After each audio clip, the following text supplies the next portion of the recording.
What's up, everybody? Welcome to the 3 and Out YouTube page.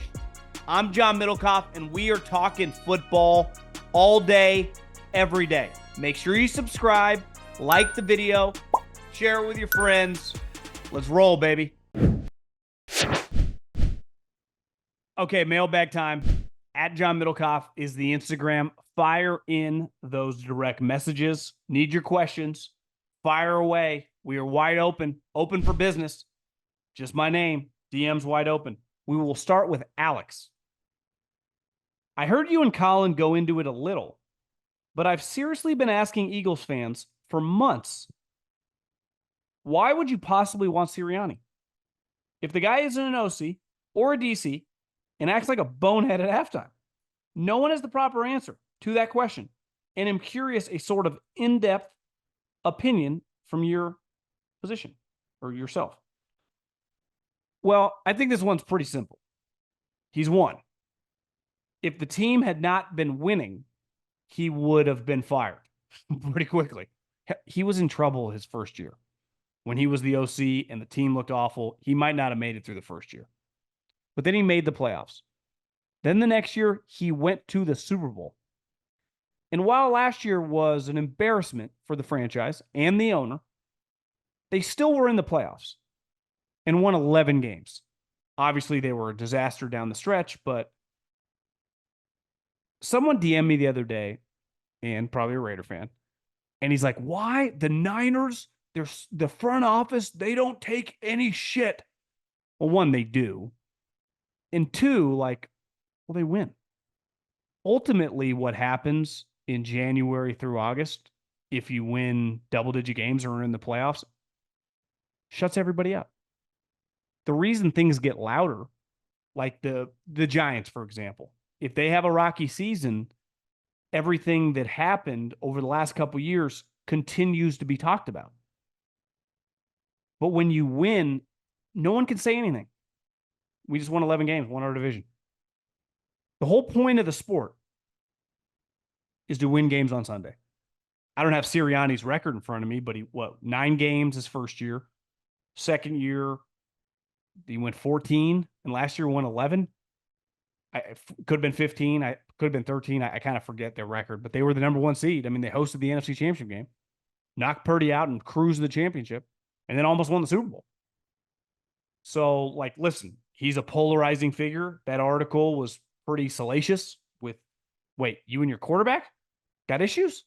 He doesn't respect you schematically? That's kind of weird. But, if they win 12 games and he wins a playoff game, what's Jeffrey Lurie supposed to do? Fire him? It becomes it's easy to fire people when they lose. It was easy last year to fire Brandon Staley. It was easy, especially after Thursday night when they lost 97-3 to the Raiders on Thursday Night Football in front of the entire country. But when you win, that's the goal. That's the whole point of this whole thing. I know it's a business and the goal is to make money if you're an owner, but you make money by winning. And as long as they're in big games, obviously, if it looked like it did last year and they start and lose a bunch of games at the end and get bounced in the first round, he'd get fired. But if they have a normal 11-6 season and win the division and then win a playoff game, it is difficult. It is difficult to fire a guy. Question for the bag. This is from D'Angelo. Is it possible to let a head coach go and immediately promote a coordinator from your own staff to head coach? More specifically, a lot of Eagles talk. If Kellen Moore shines this year, could the Eagles bump him up to head coach and fire Sirianni? Hell yeah. 1,000,000%.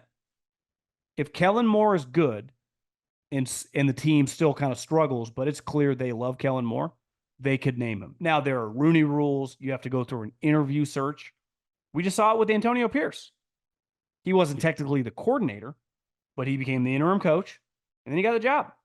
You do have to go. The league's big on a process in interviewing other people. You have to follow. There are specific rules, but yeah, you can do that. And I think for Sirianni to get fired and Kellen Moore to get the job, there would have to be some pretty unique circumstances. Because if Sirianni's getting fired, something went pretty badly, and it'd be hard for it to go really badly if the offense is kicking ass. So if the offense is struggling, then Kellen, like, what is the scenario in which they miss the playoffs? If they miss the playoffs, I don't see how Kellen Moore can get the job. If they make the playoffs, it'd probably have to be a one and done. But like, what if the offense is awesome, the defense lets them down, and they just like him? But I still think they would be very interested in William Belichick and even Mike Vrabel. So I don't think it would be a shoo-in that Kellen Moore would get the job in that scenario that he gets fired. Comment.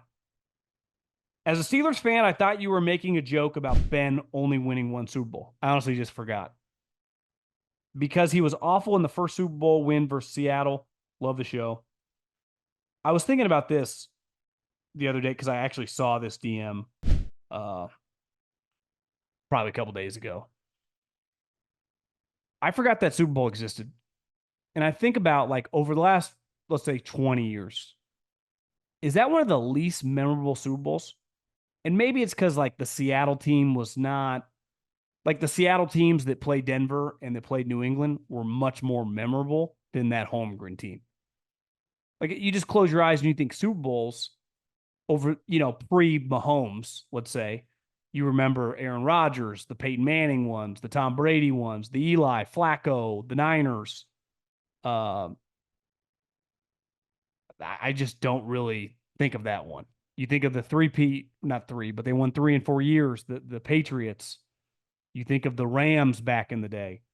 You even think of the one you guys won against the Cardinals, where James Harrison made one of the greatest plays in the history of the sport, the chase down. I think Larry, did he still score, or was he out at the one? I think he scored. But that play is one of the best plays ever. Or no, Larry chased James down. Warner throws the pick to James. And that might be my favorite play.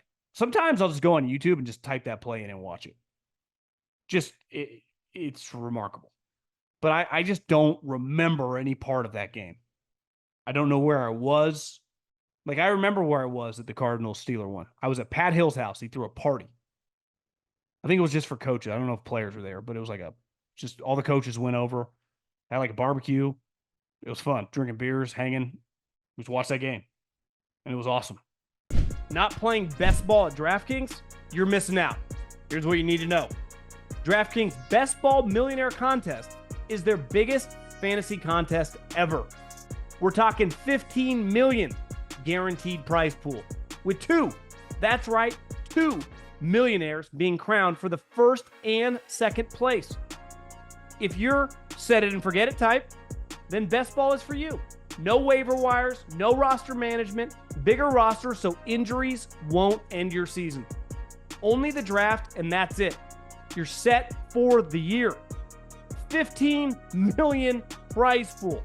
Still not convinced? Check this out. This year, DraftKings is offering everyone a Draft One, Get One special. Your $20 entry fee scores you a bonus ticket. Get in on all the best ball action. Download the DraftKings app and use the code JOHN. That's code JOHN for all customers who enter the NFL Best Ball 15 Millionaire contest to get a bonus ticket and get a shot at being crowned one of the 2 millionaires only on DraftKings. What's up, man? Love the content.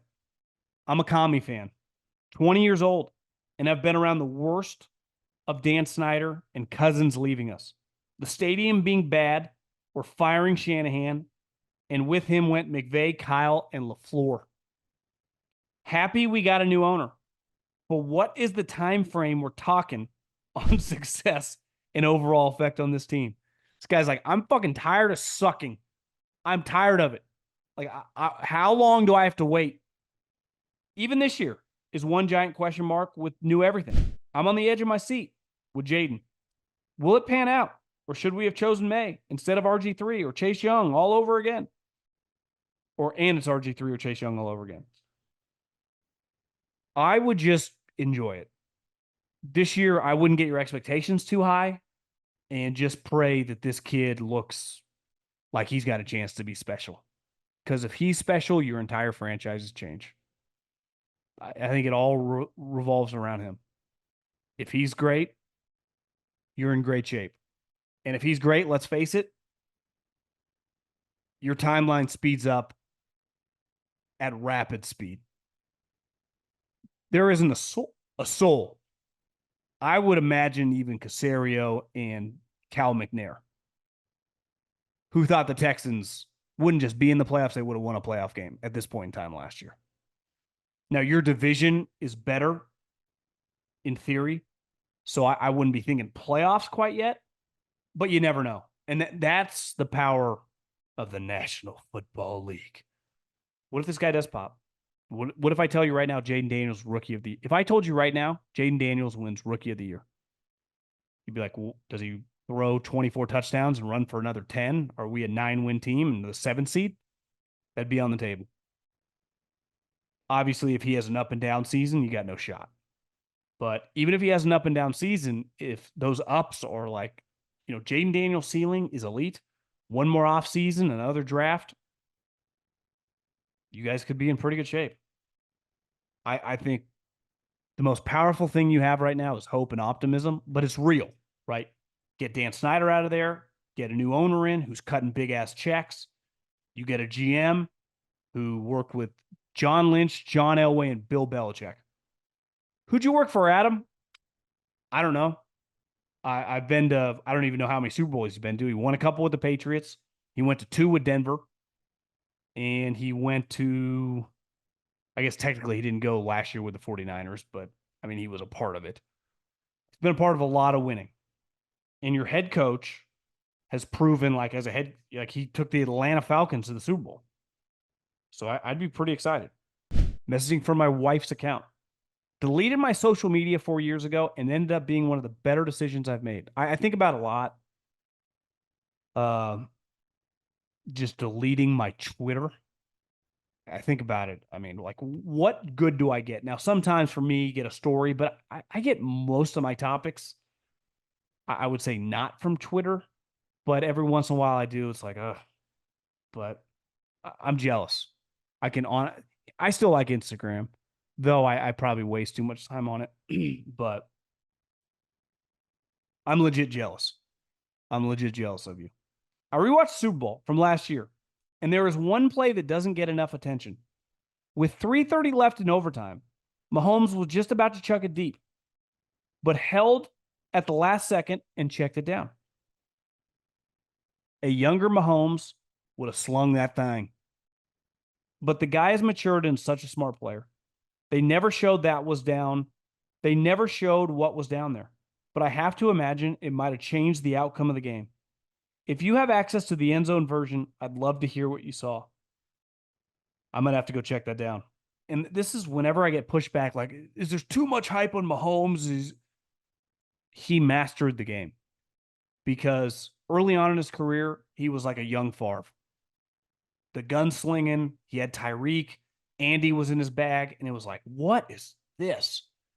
What he's become last playoffs and last season is mastery. Because part of mastering football isn't always throwing the 40-yard pass, maybe in double coverage that could get picked. Like, you can check it down all drive long. Joe Montana won a Super Bowl doing that against the Bengals. Dinkin and Duncan. Play smart. Tom Brady and Peyton Manning, what made them great, obviously they have incredible highlight plays. But on like 3rd and 4, they wouldn't force it into an area and throw an interception. They would check it down to their running back and get a first down and keep the drive alive. Happened a lot. Question for the mailbag. I'm a Panther fan. Unfortunately, do you think Bryce will make any significant progress? If he doesn't improve, should the Panthers draft another quarterback? I'm assuming they will have a pick in the top 3. I heard from a little birdie he's at a good camp. Obviously, you're not going against the greatest team, but I've heard he's at a good camp. So, listen, it's hard to unsee what we saw last year, but we've seen this happen before. Jared Goff's rookie season, I don't have their stat sheet in front of me, but you could argue it was worse. You could argue it was worse or equally as bad. And look at Jared Goff. He's a top 10 quarterback in the NFL. And in the NFC, he's one of the better quarterbacks in the NFC. So I'm biased because all I can get out of my head is what I witnessed last year. So it's like it's hard for me to be bullish and be like, yeah, you know, this guy's going to turn around. He's going to look like CJ Stroud this year. But I do think it's fair to go, hey, man, you get an offensive play caller in here. You add the dude in the second, or I guess you traded up in the first round to get South Carolina guy, which Maria loves. Followed him on Instagram because he's just his southern accent, talking about horses. He's an explosive player. So maybe you could just be better. Big Philly fan here. It seems like my team and a few others have a lot of noise going on within their organization this offseason. Philly, of course, being alleged tension between Hurts and Sirianni. Although they claim they have moved on the West Coast, it's hard to imagine a noisier offseason than the Niners have had. Contract disputes, the lingering Super Bowl loss, the future contract of Purdy, along with the age of a team getting older and many seeing this as one of their last chances to win with this core. As someone who's been in an organization, how can things affect the team and a front office from the top to the bottom? A lot of time in interviews, they feign ignorance or say, that's all noise and don't care about it. Is that true? Or is the back of everyone's mind? It's hard to imagine guys like Sirianni or Debo not caring about the stuff, considering how we're all human beings. So the ignorance, pretending you don't care, is always bullshit. How could you be Nick Sirianni and go up to the podium the next time he gives a press conference and not be just not nervous, but kind of worked up knowing what's coming? Brandon Ayuk is walking around the building every day as everyone's talking about where he's going to get traded. So noise is real. Now, what you can control, let's use the Eagles and the Niners as an example.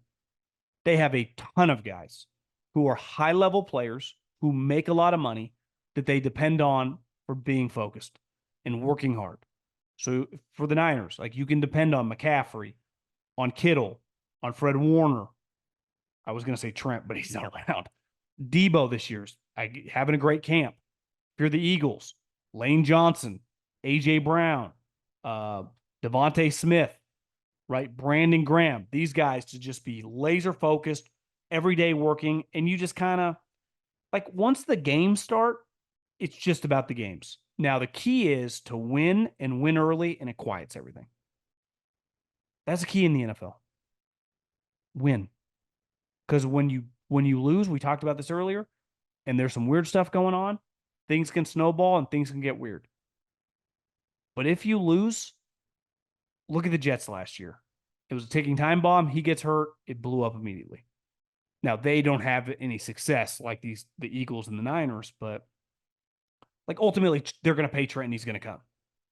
But I would say the Eagles, the Sirianni Jalen thing is going to be a story all year long. If Ayuk is traded, that situation is something that lingers all year long. Did you have to do that? Did that ruin your offense? Did that limit Purdy, his favorite target? So it's like there are these tipping points that what if Jalen doesn't play well the first couple of weeks? Well, okay, Nick Sirianni gets asked, well, are you guys buddies? Can you even talk to him? Imagine the 49ers. Their offense struggles the first couple of weeks. Could have used Brandon Ayuk. He's on the Steelers. That first-round pick can't play for you right now. So, yeah, I mean, I think it's something. One thing I've always said, and I've been doing this a lot longer now than I worked in the NFL, but the conversations we used to have in the building, you know, the other scouts or assistant coaches are no different than the conversations we have. Like, you just talk about the same shit. Now, you got to be careful. I mean, you know, the Sirianni thing would be a little, you'd have to, that's probably not an open conversation. But like, what do you think the conversation with Ayuk is going on in the building? Like, let's just talk about this undrafted free agent. It's like, what are we going to do? You see the guy every day in the cafeteria. So I would imagine I mean, through my experience and what I would imagine, the Patriots were unique because everyone's kind of like on edge. But most of these places are having the same conversations we're having. Obviously, they got more information, or some of the conversations about like this dude's going to make the team when everyone in the building knows he's not going to make the team, shit like that. But if you're with the 49ers, like I would imagine Brandon Ayuk comes up in the building literally all the time. Love the podcast. I discover it when you were on with Bobby Bones. Love Bobby. I'm a native Texan, but I live near Phoenix. I'm probably one of the only native Texans that hates the Cowboys. I grew up a massive Joe Montana fan because of my dad. My dad loved Joe too. My question is, do you see a world where McCarthy and Nick Sirianni keep their jobs? Both of them are on the hot seat for different reasons. With them being in the same division, it's hard to imagine that both could do enough to keep their jobs by the end of this season. Maybe if they both win 12 games and face each other in the NFC Championship game. I think if they both win 12 games and face each other in the championship game, they will both be back next year. McCarthy for sure. If McCarthy gets the Cowboys to the NFC Championship game for the first time since 1996, he is going to be the Cowboys coach. And Dak Prescott was awesome last year. Mike McCarthy called the plays. So, like, Mike is a head coach, which he's clearly pretty good at in the regular season. And he can call the plays. Like, Mike's more valuable than Sirianni. Let's not argue that. I think Sirianni's a little more different. You know, I mean, what if they get to the second round of the playoffs and get destroyed by like the Lions, Packers, or Niners, or the Cowboys? I think he's a little more fickle. McCarthy cannot lose in the first round. But if McCarthy wins a playoff game, I could see Jerry rolling it back.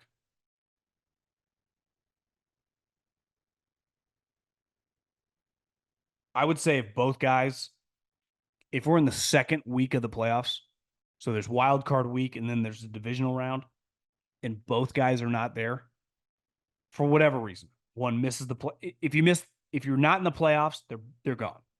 We know that. Like that's a fact. If either one of these teams misses the playoffs, they will get a new head coach. I will say this. Sirianni is not that hard to replace. Because like we said, what's he really doing? If they got Belichick, I'd understand it. But I don't think McCarthy is the easiest coach to replace. He clearly knows what he's doing, and he can be your play caller. He's better than Jason Garrett, and Jason Garrett kept his job for fucking 8 years or 10 years or whatever. He's coached there forever. 9 years, 10 years. Like you upgraded with Jason Garrett, you know, with McCarthy from Jason. What's your upgrade? If you can't get Bill, like, is there, I'll give you an example. Would you fire him for Mike Vrabel? Like, I don't know if I do that. And I like Mike Vrabel a lot. But if McCarthy's getting to the playoffs every year, it's not like Vrabel's won a Super Bowl as a head coach. I don't see. Is Vrabel going to have a better play caller than McCarthy in his relationship with Dak, assuming you keep Dak? It gets complicated fast. So, I mean, they're two of the bigger stories in the league. The coaches for the Eagles and the Cowboys on the hot seat, both of them playoff teams coming off double-digit win seasons. And that's what's cool about the sport. Super high expectations, super high standards. And these teams, man,